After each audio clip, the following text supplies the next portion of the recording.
ఈ రోజు assembly start అయింది కదా, ఈ రోజు 9 తారీఖు నుండి అసెంబ్లీ స్టార్ట్ అయింది. మాకు కాంగ్రెస్ ప్రభుత్వము మేనిఫెస్టోలో ఆశాలకి 18,000 జీతము ఉద్యోగ భద్రత కల్పిస్తామనేసి మేనిఫెస్టోలో పెట్టడం జరిగింది. దానికి మేమందరము ఓట్లేసి గెలిపించడం జరిగింది. మా ఆశాలంతా ఓట్లేసి గెలిపించడం జరిగింది. సరే, గెలిచి సంవత్సరం అవుతుండడంతో మా ప్రస్తావన ఎక్కడ తీసుకురావట్లేదు. ఈరోజు అసెంబ్లీ స్టార్ట్ కాబట్టి మా ప్రస్తావన ఏమన్నా అసెంబ్లీలో చర్చకు రావాలన్న ఉద్దేశంతో రాష్ట్ర వ్యాప్తంగా ఉన్న ఆశాలంతా మన కమిషనర్ గారికి, కోటి కమిషనర్ గారికి, మెడికల్ అండ్ హెల్త్ కమిషనర్ గారికి ఒక రిప్రజెంటేషన్ సామరస్యంగా సానుకూలంగా ఒక రిప్రజెంటేషన్ ఇవ్వడానికి, ఎక్కడ ధర్నాను పిలుపు ఇవ్వలేదు. మేము మెమరాండం ఇవ్వడానికనే వచ్చిన తర్వాత ఏమనలేదు, వచ్చి ఎక్కడ వాళ్ళం అక్కడ ఉన్నాము. 11:15కి స్టార్ట్ చేసిన తర్వాత మాకు 12 గంటల దాకా టైం ఇవ్వండి. ఎక్కడెక్కడో మారుమూల అన్ని జిల్లాల నుంచి వస్తున్నారు. మా ఆశాలంతా గ్యాదర్ అయినాక మేము ఒక ఫోటో క్లిక్ తీసుకొని మేము మీడియా ఆధ్వర్యంలో మా బాధ మేనిఫెస్టోలో పెట్టిన 2 డిమాండ్లు అసెంబ్లీలో పోతాము, మెమరాండం ఇస్తాము, వెళ్ళిపోతాము. ఒక 12 గంటల వరకు టైం ఇవ్వండి అని అన్నాము. టైం ఇవ్వడం అంటే పక్కకు పోయి మాట్లాడుకోండి అని అన్నారు అక్కడ ఉన్న పోలీసు వాళ్ళు. అతను సిఐఓ ఎస్ఐఓ ఒక అతను అన్నాడు. అంటే పక్కకి ఇట్లా మాట్లాడతాం, పక్క కూర్చొని ఎందుకు మాట్లాడతాం, మిమ్మల్ని లొల్లి చేయము, ఏమి చేయము, మిమ్మల్ని ఏమి ఇబ్బంది పెట్టము, సామరస్యంగా మాట్లాడిపోతామని ఉన్న తర్వాత మా యూనియన్ గౌరవ అధ్యక్షుడు రాంబాబు అన్న మాట్లాడకపోతే ఆయనకు అప్పుడే అసహనం వచ్చేస్తూనే ఉంది. మేము చూస్తూనే ఉన్నాం, గమనిస్తూనే ఉన్నాము. ఆ శ్రీనివాస్ సార్ అనే సార్కి పోలీసు ఆయనకి అసహనం వస్తూనే ఉంది.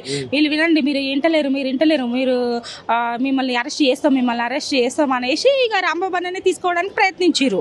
ముందున్న నారాయణ అన్నని అంతకుముందుకే టైం ఇవ్వక ముందుకే తీసుకోవడానికి ప్రయత్నించారు.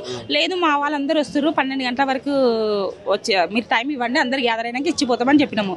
అక్కడితో కూడా ఆగకుండా రాంబాబు అన్నని అరెస్ట్ చేయడానికి ప్రయత్నించారు. మేము రాంబాబు అన్నని అరెస్ట్ చేయకుండా మేమందరం ఆశాలము అడ్డు తిరిగినాము. మేమేం లొల్లి చేస్తా అంటలేము కదా అని అడ్డు తిరిగిన తర్వాత ఇక కథం, ఇక వాళ్ళకంతటితోని ఓపిక నశించిపోయి వెహికల్ తెస్తూనే ఉన్నారు, గుంజుకుపోవడానికి ప్రయత్నిస్తూనే ఉన్నారు. అయితే ఇక నేను ఇక్కడ దురుసుగానే తీసుకోవడానికి ప్రయత్నించే క్రమంలో నేను కళ్ళు తిరిగి ఫస్ట్ పడిపోయినా. కళ్ళు తిరిగి నాకు శ్వాస ఆడలేదు, హార్ట్ బీట్ ఎక్కువై పడిపోగానే రాష్ట్ర అధ్యక్షురాలు మా ఫ్రెండ్ వచ్చి లేపడానికి ప్రయత్నించింది. నా చుట్టుముట్టు కూడిన తర్వాత ఆమెని ఇక్కడ కొట్టిరంట.